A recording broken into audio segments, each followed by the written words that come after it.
الحمد لله وثناء لله والصلاة والسلام على رسول الله. مركا كواد إلهي بقى مهد اسكاله سبحانه وتعالى. مركا الله بعض وحاول مهد علينا إن هيدا كيد كراشين كقرنك هيدا ناتفورد ونسوق أرسيسي راشين تيدي سنو وناكسن تاي وصدح بقوله قويسة تاصل نوقي بالناي كوبيو تبن تولي دقان كنت هو كبل لارين هاي وكوبيا فرتن تولي لكن وحنا سوق قاعدين يوم أنتي وتشل عصنايد ودورنا وأنا قارسين يونا وأنا سوق قارسين وخشوا كحاجة يقدبي الله تذكرنا وقوة ده إلهنا وقوم هن علينا هذا النرفورد اللي وضع عبد الرحمن قدومية قدومك حين كيهين يجنا وقوم هن علينا ده وحنا لنا حل عضق بالقطر أيوه أبارنا إجرام إلهي بالمركب روح ويديسر إلهي ده هنا دكان كنا نتاوى كبلارين يهاي ده اللي يسود دالو والسلام عليكم ورحمة الله وبركاته. ما تاو بيشة هاي لبيه لواتن كبيشة تدوات لوكم شنية لواتن وحن سوق جالسين الدقمة السبوناك راشين قيبنتي قبل كمروتشة حنكود نيوي تجيسي أفراد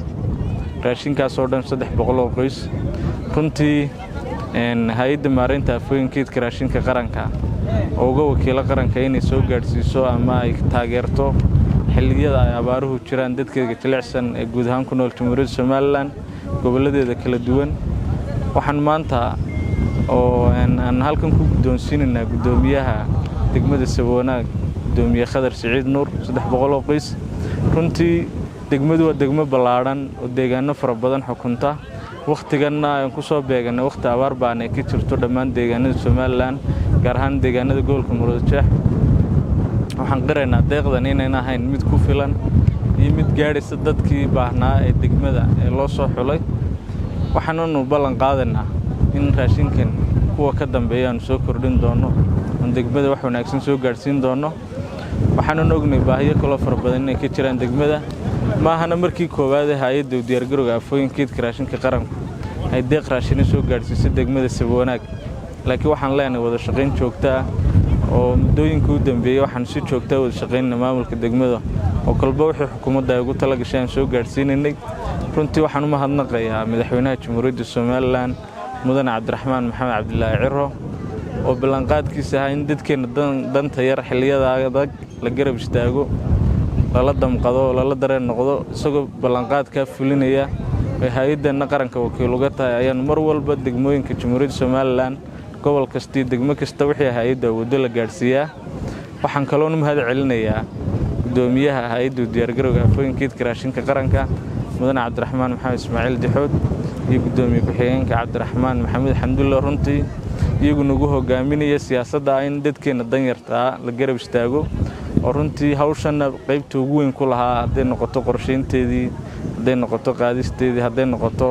sidii dadka loogu qaybin lahaa si cadaalad ah iyagana aad baan ugu mahadnaqayaa hogaamintooda hufan waxa kale oo si gaar ah ugu mahadnaqayaa gudoomiyaha degmada Saboonaag Sheekh Beledka Khadar Saciid Nuur oo runtii aan ilaa intii hawshan hor gasheen oo aan telefoon ka dhigin oo dadaal joogta habeenii maalin ugu jiro sidii degmada wax uga badan uga qaban lahaa dadkiisa danyartaan uu soo gaarsiin lahaa deeq kasta nooc kasta tahay runtii muddada uu joogay gudoomiyuhu waa gudoomiyaasha runtii ugu dadaalka badan sida hagarlaanta oo la shaqeeya mar walba dadkiisa xilli kasta wuxuu heli karo meel kasta u mara hay'ad kasta iyo xarun kasta dawladeed runtii sidoo soo qorsheeyay waa sidii dadkii ugu baahida badnaa ama ku haboonaa uu soo xulay danyartaha dadkii naafada ahaa dadkii kala abaaru saameeyeen oo marxaati ka nahay in dadkii maanta aan ku wareejinayno deeqdan oo dhan 300 oo qoys waxaan rajaynaynaa in deeqaha dambe soo farabadin doono gudoomiyaha iyo gudoomiye xigeenka xogeyntiisa iyo maamulka degmada iyo dadka deegaanka iyaguna runtii dad aad u wanaagsan mar walba deeqdaas si wanaagsan oo gudooma si wanaagsan nolol shaqeeyad baan ugu mahadnaqayaa waxaan kaloo mahad celinayaa warbaahinta hay'adda Narford iyo shaqaalaweynaha nala shaqeynaya ka qayb qaadanaya raashin qaybintan iyaguna si wanaagsan nolol shaqeeyo waajibkooda gutay dhammaantiin aad baa u mahadsantiin waxaan rajaynayaa in Ilaahay ka baryeena in abaaraha inaga soo jabiyo isaga runtii gacantiisu weyn tahay oo deeqdiisu ballaaran tahay in raxmaadkiisa inoo shubo abaaraha inaga saaro